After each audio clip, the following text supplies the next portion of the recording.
Good afternoon, folks. My name is Catherine, and I am the Community Outreach Coordinator for PATH Employment Services.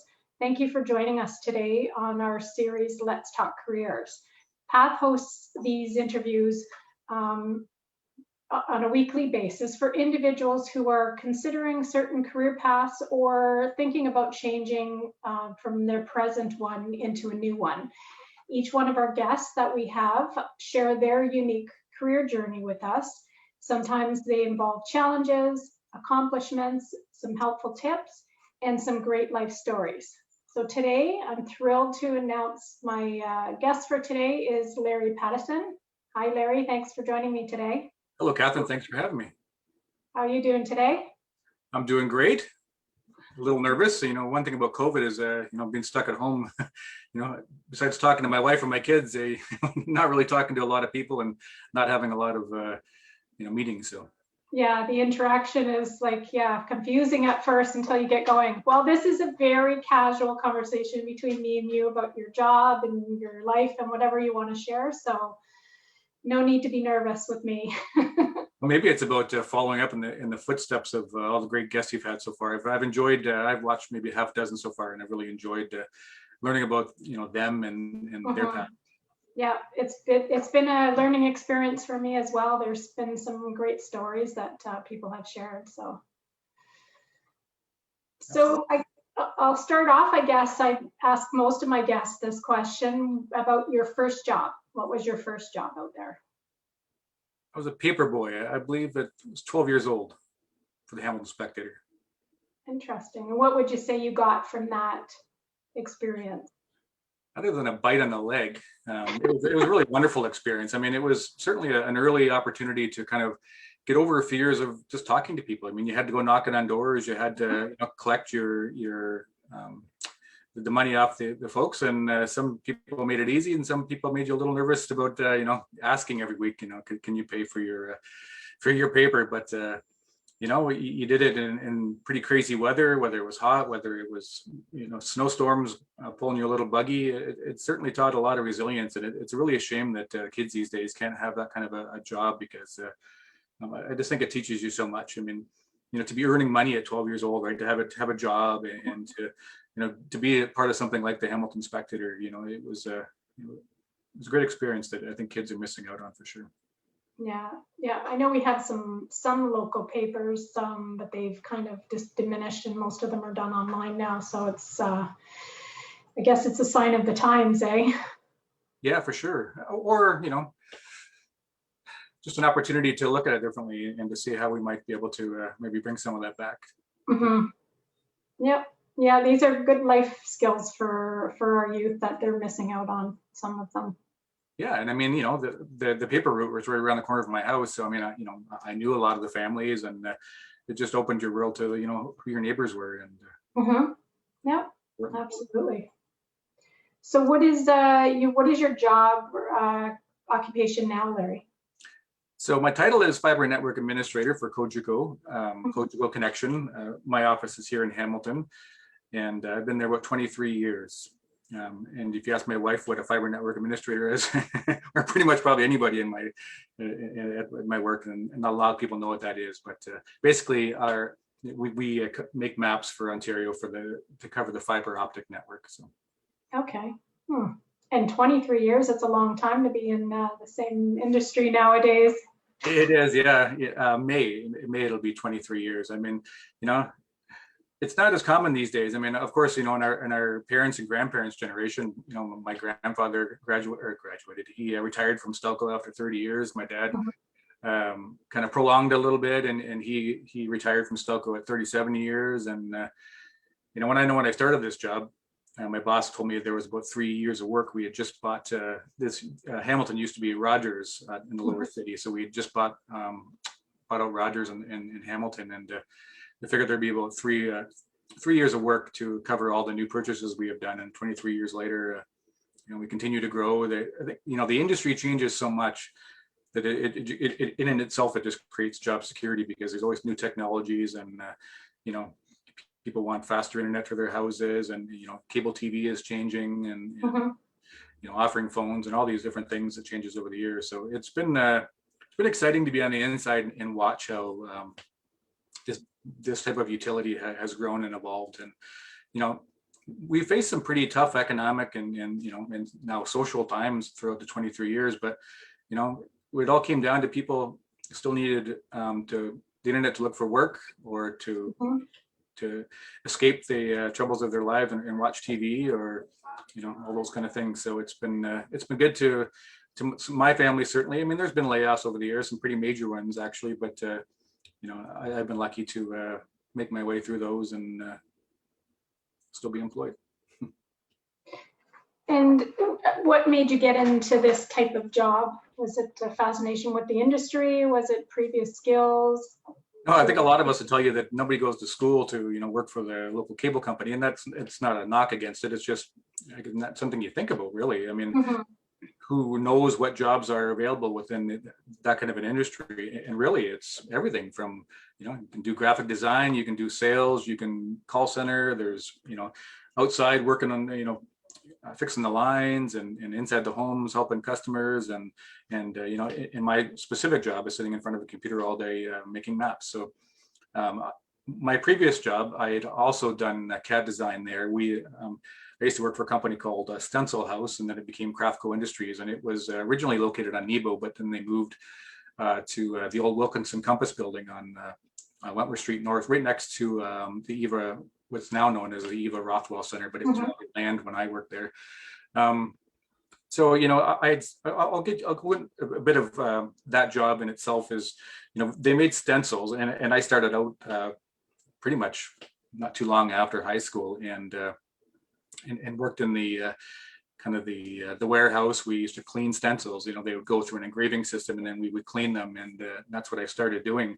And that is, I just showed some curiosity towards the work that they were doing in the machine room, watching these machines cutting these stencils, and everything that was involved in that. And I just happened to ask the person whose job that was to both program the stencils into the system, fix the machines, and run them. And he was a really good guy, and he actually just started to show me how to do it. And then next thing you know, a job became available in the machine room, and I started working on the machines, and that just continued to go on. I mean, he taught me how to fix them. I was taking apart motherboards and soldering them. I was fixing guillotines and all kinds of things. And eventually I kind of inquired about maybe going into the office and doing some designs. I loved art. I had studied art all through high school, and I had dreams of going to college and for art, and maybe even Walt Disney one day. So the owner is like, yeah, sure, if you want to come to us with some designs, we'll see what happens. So I was working night shift at the time, and I would spend so much time, every opportunity I could, whether at home or when the machines were running, sometimes you could just kind of take a break and kind of relax, and I would often sit and draw. And one day I proposed those designs to the owner, and next thing you know, I have my own line of animation stencils. And after that point, I just continued to work in the office from there on in, and became a CAD designer. So they use an old DOS-based program, and I would take the designs from the art department, and I would trace them and send to the machines, and that involved making sure that the design would cut in a way that it wouldn't rip and shred and everything like that. I did that job for about 3 years. The wonderful thing about a small company like that is, they can't really afford big wages, so they're willing to teach you everything. And kind of the biggest lesson I got from working from there is that, I was kind of bold in my young age, and I would often go into the owner's office and kind of complain about some of the things that I seen that were wrong. And one day he finally said, well, come in here, some ideas, and let's go from there. So something just kind of went off of me, and next thing you know, I had started to go into his office with some ideas, and I seen them implemented. And it was a fantastic job, but it didn't pay well. So, I was always kind of keeping an eye out. And then this role at Cogeco came on board. I had 2 people that I knew that worked there, and they had mentioned the job to me. And the first time I applied, somebody else had got the role. And then about a year later, another opportunity came when we had bought the Hamilton system, and I was able to get a job then. And I got into the job because of my experience, obviously working with a CAD-based software, but I also knew DOS. I mean, I started on computers when, it was Windows 3.1 and DOS. So I had learned how to program and go into the code and not just design the stencils and program them in there, but I could actually move numbers around to make them cut better. And so, that was knowledge that they felt was valuable. And, what a difference going from a small company to a big company like Cogeco. I mean, it's, it's mid-size compared to, say, your Rogers and whatnot, but, just to go in and they give you the key to the building, you can go in, whenever you want. And it was, and just that opportunity to learn something different, right? I had been in the same job for 6 years at that point. And, I had felt that my learning had kind of all, gone as far as it could. I mean, I did love the work, and if it had paid better, I probably would have been there for a lot longer. But it was exciting. I didn't know nothing about cable. I kind of immersed myself. I've always loved to learn, so I basically just got any books I could on CAD, and they put you in courses right away. So here's I haven't been to school since high school now, so here's a company willing to pay for courses. And up until I had kids, I mean, I was in courses all the time. Within a month of starting at Cogeco, they needed somebody in the fiber department, which was, it was just an amazing opportunity, because that's kind of where things have led, right? We still have coaxial cable in our networks, but fiber optics was just starting to be the thing that was, making the world go around. So I got to get involved in that right away. So I took a course at at Mohawk College. It was a 1-year course, 2 nights a week on fiber optics for non-technical personnel. So that kind of immersed me into it, really understanding, the symbology of our industry, what the equipment looked like out in the field, because, we weren't out there very often. I mean, they always made new people go out and go for drives with techs, and, you get to see them splicing, and you get to see, fiber optic cables ripped out of the ground, and all these kind of things. So it was just a whole new world opened up, and yeah. That's kind of how I ended up at Cogeco. That's interesting. And what would you say is the best quality you have that makes you good at what you do? I love people. So, I mean, the biggest part of my role is I work with the Rogers and the Hydro Ones and Teluses and all those companies, because we share assets in areas where it's hard for us to build and whatnot, right? And a lot of intercity stuff, right? So we have these big rings that go around all of Ontario and Quebec that kind of help back up our systems, right? So if a fiber is cut in Hamilton, then the feet might be able to come from Burlington or Windsor to kind of until the repairs are fixed, right? So so I work a lot with these third parties, and I also get a lot. I'm also fortunate enough to work with a lot of internal divisions as well that need our maps or that are looking for data, and so I get to sit with them and kind of determine, okay, well, this is how I see us kind of getting that data to you, and it's definitely a fun part of my role, getting to work with a lot of people, and I love for learning. Like my grandfather had to quit school in grade 8 because his father worked at Westinghouse, and he was injured and was never able to work again. So I mean, he quit school and traveled the countryside delivering flowers that his sister was making to make money. So, but he loved school so much. I mean, it was really sad that somebody who had such a passion for school had to quit, but he never stopped learning. I mean, even when he was, he died almost at 99, but he mentioned in his later years wanting to learn how to use a computer, even though he couldn't really see that well. He loved to read, he loved to travel, he loved to explore. And I certainly say that's probably one of the greatest things that he's kind of given back to me, is a love for learning, and that, it's a lifelong thing. I hope I never, I see myself retiring from this role, maybe in the not so distant future, but I hope that I never want to retire, because there's always something that I love to do, right? So it's quality. Yeah, I agree with the lifelong learning, that it doesn't have to be in a school environment. That's right. Yeah. Whatever you take on, whatever you do, there's always either someone who will teach you, or a course you can take, or a YouTube video you can watch. There's such a wide variety of ways for you to learn nowadays. You don't have to stop. Yeah, you'll notice on my LinkedIn actually that I created a kind of a job role that's called Life. Born in 1973, and not that I keep it up to date, but you think of, like you say, the videos you watch, the movies, the books you read, the people you talk to. It's all part of your resume. And actually, a book I've been reading recently actually highlights that you, when you're talking about your worth, you have to talk about so much more than just like your education, right? And the jobs that you've had, there's so much more to your learning than that. So it's important to think about when you're looking at a job. And I think one of your guests also mentioned this as well. I'm not sure if it was end tenure or not, but just the importance of all these things that you've done throughout your life. Mm-hmm. Yep. Yep. So how has COVID affected you and your work? You're working virtually, I guess? It hasn't affected it at all because, Catherine, we were always able to work from home, and it wasn't something we did a lot. I would say, one of my former roles was a trustee, and I was working in Burlington at the time. And about a year in, one of our new bosses was just like on fire with wanting to encourage people to work in different offices and find ways to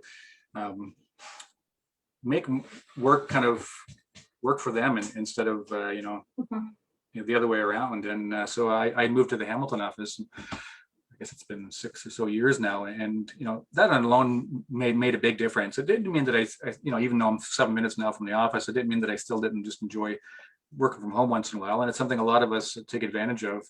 So when COVID hit, it didn't really change much for us. I mean, of course you miss the interaction. I mean, we tried to get together for like a lunch in the parking lot, or whatever like that, to kind of keep in touch, and we have our monthly meetings and whatnot. But we were used to this kind of thing. I mean, so other than them giving us a couple of monitors and docking stations and kind of these tools to bring to our houses, it really wasn't that much of a transition. And actually there's talk that, we may never go back to work. They're asking us, who wants to go back, who wants to have an office full time, or who wants to maybe have a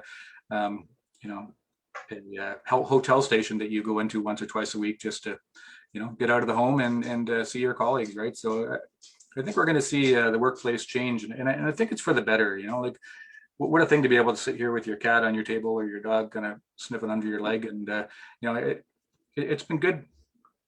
It's been good for the spirit. I've always dreamed of working from home, so I think this has been as hard as COVID's been in so many other ways. You miss your family and friends and so many other things. The interaction. I mean, I'm an introvert, but I'm like, oh my God, I miss people. But so. It hasn't really affected. I mean, I'm sure others are finding it hard. I know some people have really young kids at home, and it's been a struggle for them. But I mean, I've liked having my kids at home when they've been home learning, to be able to help them. They're only young once, and I, obviously having been a former trustee, I enjoy education, and I enjoy learning, and I enjoy helping others learn. So that was not easy. I mean, not all kids love their parents being kind of their teacher, but it was a good experience. So do you have any advice for someone who would be thinking about getting into this type of role? Yeah, I mean, there's Mohawk College has a great program for GIS. So, I mean, although we're not fully implemented in GIS at Cogeco, we still use some DOS-based programming. That's certainly the way the industry is going. And there's great local resources right around the corner. GIS in layman's terms? Geographic Information System. So it's basically, the city of Hamilton uses some Esri as well. A lot of companies use it. Everything from, your city to manage your other utilities like your hydro and your water. Environmental. I mean, Esri is used for a lot of things. So if you love, making maps and you love working on computers, it's certainly a great industry to be in. And there's, like I said, there's a college right around the corner that has all these courses, and they're good at what they do. So that's good to know. So I have a question off of the job topic. I know that you're very passionate and involved in the community. I was wondering if you could tell me about something you implemented a while back called Icing Anxiety. What it's about. Okay. It's unfortunate we haven't been able to do anything with that because of COVID, but some that know me know that my younger daughter has suffered with anxiety, since she was quite young, actually. And, we've gone to see doctors and read books and done everything we can to kind of help her through those anxieties. And for the most part, we thought it was gone.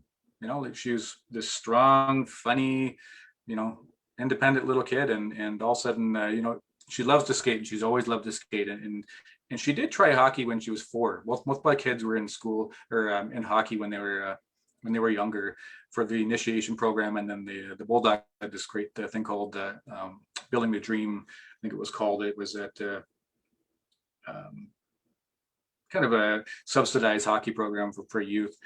But then, and then we're going many years later, and she had mentioned in passing that she wanted to try hockey, and having been a lover of hockey all my life, I was like, ooh, okay. So I signed her up, and hockey starts, and it wasn't going very well. She wouldn't get on the ice very much. I think she got on the ice for 6 practices all year. She made it to the bench maybe 3 times for games, but could never get on the ice. So I was like, we're having long conversations. We're talking to people, their coaches and parents and the kids. I mean, everybody was so great, just trying to encourage her, but nothing seemed to be working. So one night at like 3 a.m, I'm like, I woke up and I'm like, I'm going to rent the ice. So I went online to see how it worked, and I sent in the application, and a couple of days later we had it booked. Within about 2 weeks, I think we planned this event, not very different from our first pumpkin Brawl event 7 years ago. And we had a full ice of kids, and some parents in the stands. We had a referee, and we separated everybody into teams. And what I wanted to do is I wanted to simulate a game for her, just to realize that it's, hockey, of course, if you want to get really into it, is very confusing. But all you're doing out there is skating, chasing after a puck, and maybe make sure you don't cross the blue line before the others. I was trying to get her to understand it. It's just very basic. It's just go out there and have fun. Like the kids have been playing baseball since they were little kids too, and for many years I had to push them, right? And I wanted to try to instill them the love of being a part of a team, right? Because you're part of Path. I hear you guys on the phone all day long. You guys got a great team there, right? And it starts in their youth by being part of a team, and then getting over their anxieties and learning something new, and realizing that once you kind of get to understand it, it can be fun. And who cares about baseball and who cares about hockey, but to get over an anxiety and then become good at something, it just turns something in you. So we had also signed her up for Moni Johnson's power skating. So she did that all year long, and she was excelling at that. I couldn't understand that. Every Sunday she was out there. The first couple of times she was nervous, but she was out there bouncing around and getting really good at skating and going backwards and all these things. And just, I'm not sure if it was playing with the boys, although she kept saying it wasn't. But she wouldn't get out there. She was like, the fear in her face was like, oh, like, Abby, like, I don't understand. Like, you look so afraid. You're so good at skating now, and but she just wouldn't do it. So this Icing Anxiety was kind of my last kind of ditch effort to see if I could get her to get out there. And it almost didn't happen. I think you were the reason, and my sister, she got on the ice, because we were already out there all skating around. And I guess she was stuck in the dressing room, like nervous about going on in her own event.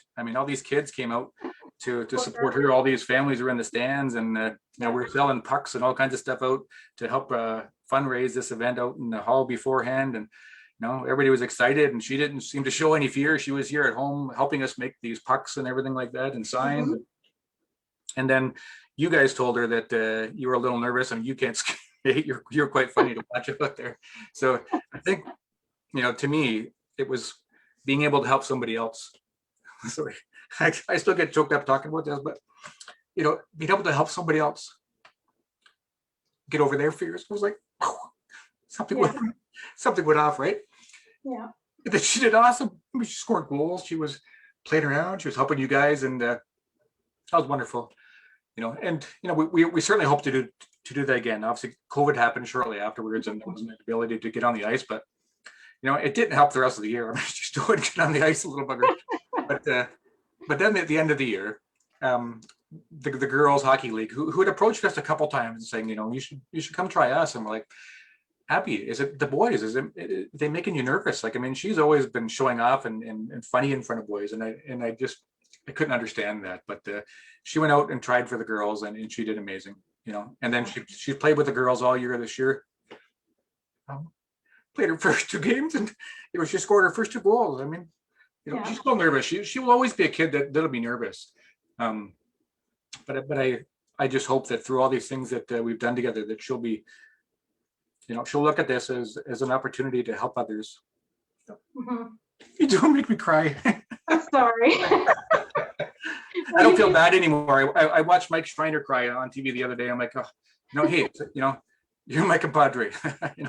It's okay to cry, show your emotions. So sorry, Larry. That's okay. I mean, our kids do this to us, don't they? They I know. fire us and they drive us crazy, and they grow too fast. But yeah, it's certainly it was certainly a wonderful event, and just a great example of how the community comes together. And even on short notice, they all they didn't pack the stands, but we had a lot of people up there, and the family, and we did. Yeah. And you didn't have to ask too much for anybody. You just told them it was for your daughter, and this is what we were doing, and people showed up, and that's pretty amazing in itself. Yeah, it was. Yeah. It threw me for a loop there. I didn't know we were going to talk about icing anxiety. We could talk about pumpkin prowl or anything else.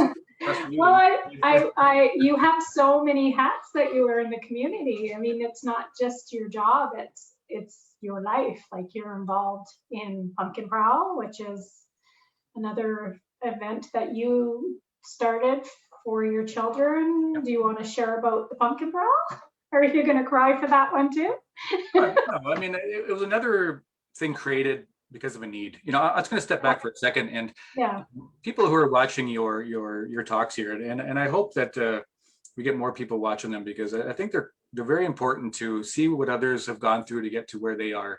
And if I think of Pumpkin Prowl or being a trustee or Icing Anxiety, coaching baseball, or you talk about wearing a lot of hats, but I think it's me. I've been slowly exploring my career path. Like, what am I going to do post Cogeco? Cogeco has been good to me, but 23 years is a long time, and you feel like you have so much more to give, and you find things along the way that you love to do, helping people, helping kids. Being there's nothing like being connected to your community, and it's got its own ups and downs as well. But it just makes your city feel so much smaller when you get involved and start to help each other. And somebody's over helping you do this, and you're over there helping them do that, and you somebody in every corner. And I think that the Pumpkin Prowls and Icing Anxieties, these are all just kind of ways to explore my or managing editor of the point. They're all just kind of ways of me exploring what's next, or being ready for what's next if something does happen, right? Yeah, it's your lifelong learning. That's been part of your lifelong learning, doing all of those things. Yeah, so I mean, if you're watching these videos, it doesn't have to be because you're thinking of that now, but they're there for you 10 years down the road when you are thinking about it, and you want to understand how others got to where they are, and the decisions they made to get there. And Pumpkin Prowl was just another thing that was just created on a need. I was newly separated, and I didn't want to miss Halloween, so we had 20 kids and 10 houses participate the first year, and then next thing in 2019 we had 300 some odd kids and 45 homes and bouncy castles and everything. And we went from this thing costing us a fortune over the years, so we finally had a sustainable event, and that's why in COVID we were so hell bent on not losing that momentum, and we did something online, and it was one of the most fun things I've ever done. I mean, to be involved with that and to work with artists and our neighbors and everything to make that happen in like 4 weeks time was just unreal. This year we had the ice at the park, right? We'd never had ice at 14 and a half years that I've lived in this community, and how fun was that? I mean, to just be able to walk a block away and go skate around and shoot the puck around and see other kids out there on it, whether or not they had skates or not. I mean, so many people talk about how wonderful that was, and who amongst us in our community knows that you can volunteer to lead the ice, or who knows that you can create an event like Pumpkin Prowl and reach out to your counselors or other sponsors to help you run these events. I mean, there's the city itself obviously does a lot of things to help us lead better lives, but there's so much that we can do together to create better lives for our kids in our community, and just meet people within our neighborhoods that we might not otherwise meet if we just go to work and come home and have dinner and I agree. There's a lot more out there. I mean, it's changed a little bit because of COVID, but we just need to find safer ways to do all the things that we want to do and do them a little bit differently. So I hope we do find more ways. Summer's coming, and it'd be nice to see people outside and engaging somehow safely, socially safely. I don't know what that'll look like, but fingers crossed we get able to do a little bit more of it. Yeah, it's good. I mean, there's obviously different feelings of the way that we've gone through these lockdowns and whatnot, but at least one thing is happening is that each time it's evolving a little bit, right? So this time around, we'll be able to do baseball because it's, maybe not games right away, but at least practices, because it's considered training, kind of like Abby with her hockey this year. They only played 4 games, but most of the time they were able to practice, at least when we weren't in gray lockdown under, training, the guise of training. So it's good. The mental health has been tough for a lot of us. I think we've all had moments where we've broken down, and we've had enough. We miss our family, and kids are missing their friends, and these important interactions that are part of their youth, right? Yeah, exactly. So you want to tell me a bit about your writing experience? Because I also know that you do a bit of writing. Yeah, I mean, that's something that's never gone away for me. I mean, it's had moments where it's kind of got quiet for a little while, and I certainly think that's something that I could do all day long. I mean, I as a new managing editor of The Point, I actually haven't written a lot recently because I've got like 100 things that I want to write about, and something that I want to kind of get to is kind of reaching out to more people and say, hey, like, I don't need to write all these stories. We just they need to be written, Yeah. But, yeah, I started writing when I was in middle school. Actually, we used to have electives. It was like a week-long thing, once every semester, where we would just take these electives. I mean, I took an elective on the music of Bruce Springsteen, which I wrote about in our personal family blog. Yeah. And then we had a creative writing elective, and that sparked a year long of writing a 100-page full-scap double-sided story about hockey in Hamilton. Always dreamed about having an NHL team in Hamilton myself. So, and it just never went away. I mean, I've been published a few times in the Spectator. I should send more stuff through, but I've written for everything from our first hockey game at our professional hockey championship in Hamilton to fearing for the future of our pets, pitbull bands, and obviously writing about trying to save the stadium and saving schools when I was looking at being a trustee. And it went from loving to write poetry and creative short stories to I love writing about my community and about the issues that are important to us, and things that need to be said about those issues, and just the learning that goes along with that too, right? Because sometimes you just need to write, and you just need to get out there, and you just need to be okay with learning from that, right? The next time you write about that same subject, your opinion might change and grow from comments and whatnot. But writing is such a great release, right? It's just, you have something to say, you get it on paper, and sometimes you don't even send it. Sometimes, I tell my kids, when they have things that bother them, just write it down and then throw it in the garbage, burn it. It doesn't really matter. You thought about it. You've gone through that process of writing it down. If I'm in a meeting with somebody, if I'm here in a meeting with you, I'm going to write tons of notes, and nothing might not happen with it, but by writing it, it's sinking in a little deeper, right? And so I think there's so much power in writing. When I was younger, I used to journal a lot.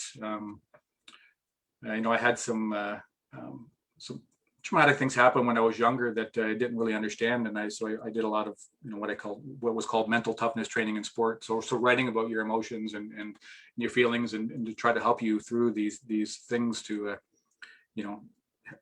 help you achieve your goals, right? So I think writing just has so much power, and of course I hope that I'll write a book one day, and I hope that I'll maybe get published in the newspaper a little more and those kind of things. But it's not.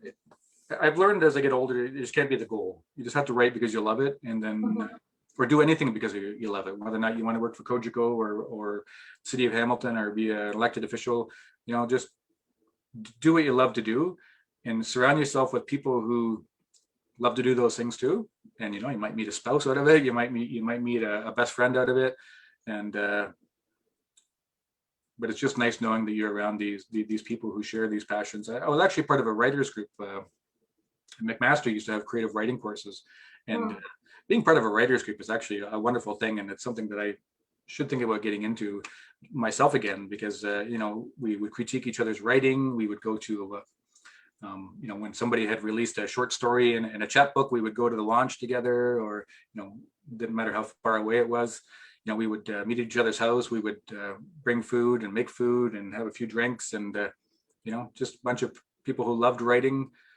We had studied at master together, and we stayed connected for quite a while.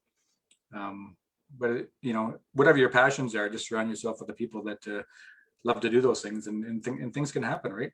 People know things. They have their own connections that can. It's true. That's how you network. That's right. Yeah, exactly. Yeah. Well, that's awesome. Thank you for sharing your story. Do you have any other hidden talents that you want to share, Larry?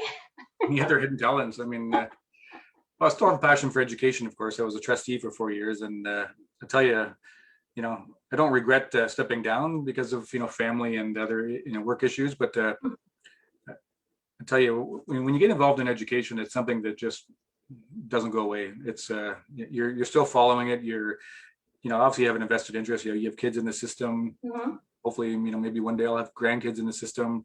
But education is where it all starts, right? I mean, we need to raise our kids to be confident and to understand their worth, and we need to bring them up to be strong, independent kids who with a mind of their own and questioning everything, and that's, it'll make all the difference in our society. There's so many issues that we're facing right now that are they're all related to education and maybe even lack thereof in some degree. So I think it's important that people follow what's going on in education, join their parent councils or their home and school association, or read stories, share them on social media, read books on education. There's a great book called The State of the System by Paul Bennett, whom I met when I was a trustee, and he talks about reforming education. I mean, there's been talks for quite a while about the need for reform in both healthcare and education. So, that's certainly something that I, is a passion of mine, probably my biggest passion. And I'd like to see others kind of be interested in and follow it, because I think it's critical that we do, so that the education doesn't turn into this own thing that isn't related to anything that we want for our families and our children, and their own mental and physical well-being. Mm-hmm. I agree, and it seems to be that we have a really good opportunity right now to take a really good look at it and change anything that we need to change, because of the way our education is being presented and the way our youth are learning now. I think it's an opportunity for them to make some changes. Yeah, I think having the teachers and the students both be given these tools and really immersed into these tools of online learning. I mean, I know a lot of people are afraid of talks of wanting to have this part of our everyday now in education. I think it should be. I mean, I think if your kids just need a mental health day, but they don't want to get behind in school, how great it would be to just dial into their class. There's you could have students in the class helping with the technology, helping kind of liaison between the teacher and I know there's a lot of reasons why we're not ready for it yet, and most of that is to do with either rural communities, which Ontario and now we've heard Quebec governments both are putting a lot of money into working with local utilities like Cogeco and Rogers and whatnot to build fiber to these smaller communities to make sure that we're all connected, right? So that's one part of it, and of course then there's the financial part of it. But I would like to talk to families on how this affected them. But I mean, the school boards were given money. I think they were given Rogers Fire Sticks to take home so that they had internet if they couldn't afford it, right? So and the technology to use. So I think that having that technology, I think for kids is it can be life changing as long as it's not in place of, right? Because the in person is still the best thing for them, right? It's where their friendships develop. That's where they make real connections to their teacher. Their teacher is this human being in the flesh. You can see their facial expressions and see their mannerisms, and that's important, right? But I just think there's a lot of opportunity for them to be able to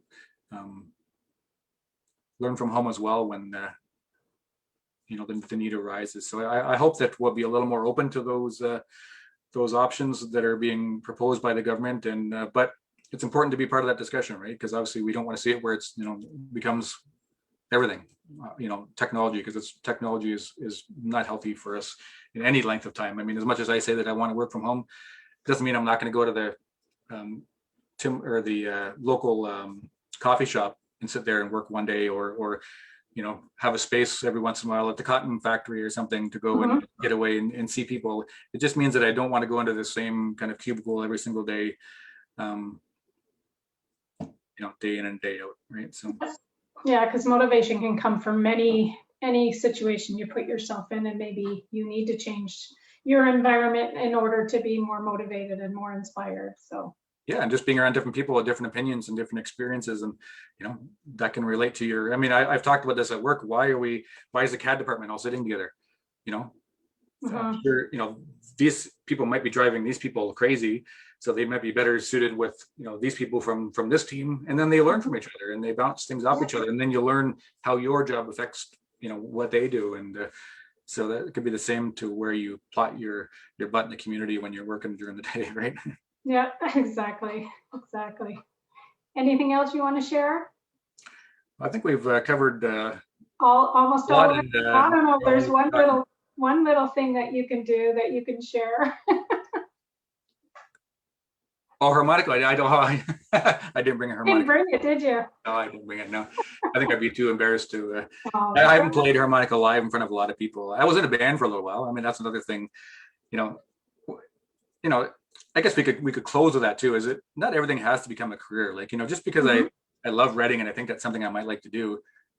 I think there's a lot of avenues to do it, right? I love to play harmonica. There was a while there I was in a band and we didn't play live a lot, but every Friday we got together and had a couple of drinks and ate some food and played music, and some of the guys wrote some music, and we had a blast. And it's so, playing music is invigorating. My own Emma's into school for music, and I'd like them all to be exposed to music, and it doesn't have to go anywhere other than our garage where we have drums and a keyboard and other kind of things to play around on.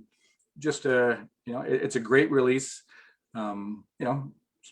These days all I do is play in my garage on my own, or in front of a campfire when we're camping, but it doesn't really matter. It's just fun to do and it's relaxing. So maybe I'll make another video soon. I think you should. I think there's probably something coming up. So Easter's coming up. You can Easter. Put our bunny ears back on. I have them right over there, actually. Oh yes, our bunny ears. Do the bunny hop again. Anyway, it was wonderful talking to you, Larry, and thanks for sharing your stories. I do want to put in there contact if anybody would like to read any of your information, like the Crown Point, because a lot of people, the point paper online, some people might not know about that. So maybe I'll put that in the link if anybody's interested in reading stories, or maybe they have a story they want to share in the community. And yeah, no, we would love to hear that. I mean, we'd love to see everything from poetry to short stories, photographs, maybe a video of you playing music. I mean, not me. You don't have to live in the point either. I mean, obviously we want to hear point stories and we want to boost point people, but it's great to meet our friends from outside of our own boundaries as well, and to hear about their issues, right? If you're, we got a group trying to save St. Giles, right? Like, feel free to send us an article and we'll put it on our paper, because, us supporting your cause is important, because, hopefully you'll support our causes as well, right? So I think I'd love to see a lot more on there. I don't want this to become a kind of a bubble of me writing about random things. And, it's been great to have Paul Weinberg. So he's written a wonderful book about Hamilton. He's edited it. It's had many contributors that are within it. It's called Reclaiming Hamilton. So he's been doing a lot of writing for us recently, and he's a great reporter and covering some really important issues. So I would encourage you to check out the site now and to be a part of it. Right, it would be fantastic to hear your voice and what you have to say. And maybe there's a young writer out there who just wants to try it and see if they're any good, and give it a go. Yeah, and that could turn into you helping us with this website. You can help, be one of our editors. You can do some of the artwork for it. You redesign a logo, or do create flyers for our website for revenue purposes, right? There's so many things that you can do, and you know, to add to your resume, right? So exactly. Okay, well, thanks. Anything else we can plug? I don't know. Anything else you want to plug? Good. The time is yours, Larry. Whatever you want. Yeah. Within reason. Catherine, it's been an honor to join this panel of local Hamilton peeps, and yeah, thank you, Larry. And if you know anyone else who wants to be a guest on our Let's Talk series, let me know. Yeah, maybe your boss. You had your other boss on there, right? No, I already asked. She said no. You'll have to work on that then. Okay, thanks, Larry. Thank you, Catherine. Have a great day. Take care. I'll see you soon. That's great.